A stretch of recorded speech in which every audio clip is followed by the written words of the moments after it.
Eh bien bonjour à tous, bienvenue sur cette nouvelle vidéo papate. Aujourd'hui, suite à vos multiples demandes, nous allons parler du mordillement chez votre chiot. Alors la vidéo va se passer en deux parties. La première, nous allons essayer de mieux comprendre pourquoi effectivement votre chien ou votre chiot mordille. Et dans une deuxième partie, eh bien, je vous expliquerai un petit peu ce qu'il faut faire pour éviter ces mordillements.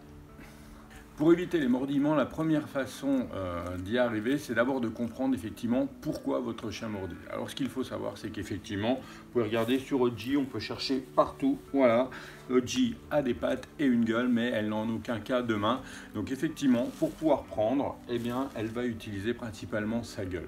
Donc en langage canin, le mordillement est lié à plusieurs choses. Il est lié au jeu, tout d'abord. Il est lié également à l'exploration. Et puis c'est aussi une forme d'interaction pour pouvoir attirer votre attention. Il faut savoir, c'est que de 2 à 4 mois, eh ben, c'est aussi la phase d'exploration buccale de votre chiot. Donc autant vous dire que tout ce qui va lui passer sous le museau, il va pouvoir le prendre en gueule. Et notamment, ça c'est vraiment la spécialité d'Onyx, elle va effectivement, lors des balades, absolument sentir partout, prendre tout ce qui va lui passer sous le nez. Et du coup, ça va avoir tendance à énerver un petit peu sa maîtresse. Ce qu'il faut savoir aussi, c'est qu'effectivement, à cette taille-là, elle va donc s'en prendre un petit peu à tout ce qui traîne chez vous, les chaussures, les pieds de table, les pieds de chaise. Les spécialités pour Onyx et Oji, elles, par contre, ce sont les nez de marche. Je vous montrerai quelques photos dans une autre vidéo, vous verrez que c'est pas très drôle. Et puis par contre, de 2 à 4 mois, et ce qu'il faut savoir, c'est que c'est la période où elles ont, où les chiots, pardon, je parlais d'Onyx et Oji, où les chiots ont encore leurs dents de lait.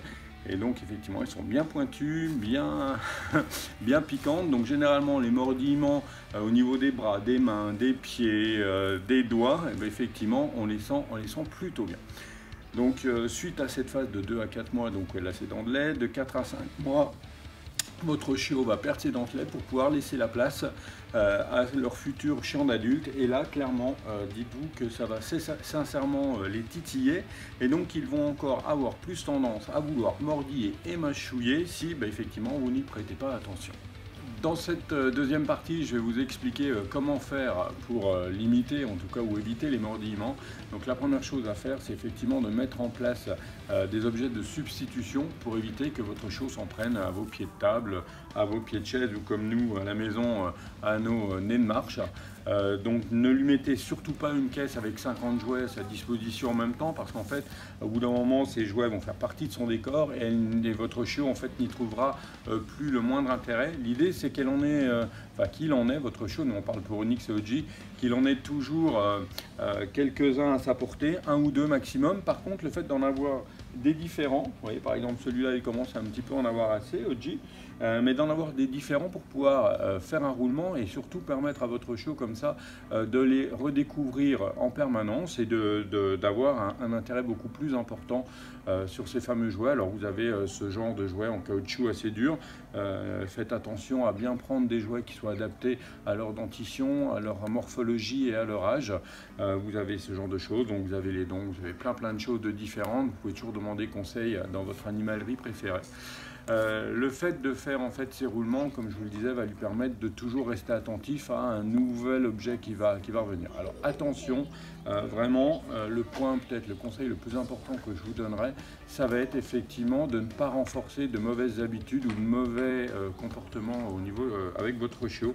Vous pouvez regarder dans le message que je vous ai ajouté, que j'ai reçu par Messenger, effectivement une personne qui me dit qu'elle trouvait ça très drôle au début quand son chiot mordillait et que maintenant ça devient vraiment lassant. Eh bien en fait je pense que le chien ne s'est pas arrêté de mordiller tout simplement parce que peut-être qu'au début, comme on trouve ça drôle, au moment où il nous mordille, on continue à le caresser et pour le chien en fait c'est pas tiens mon maître continue à jouer avec moi, c'est je le mordis et apparemment il aime ça puisqu'il me caresse, il me félicite, il me donne du positif, donc clairement derrière quand il va falloir arrêter ce mordillement c'est plus compliqué. Donc voilà, j'en ai terminé pour aujourd'hui. Nous referons ensemble une prochaine vidéo où nous parlerons plutôt des remèdes liés au mordillement, c'est-à-dire des chiens chez qui ça serait bien ancré. Et je vous montrerai quelques petites choses à mettre en place pour pouvoir arrêter définitivement ces mordillements ou tout au moins pour pouvoir montrer à votre chien quelles sont les limites, ce que vous êtes prêt à accepter en termes justement de mordillement ou de mâchouillement. Voilà, donc j'en ai fini comme je l'ai pour aujourd'hui.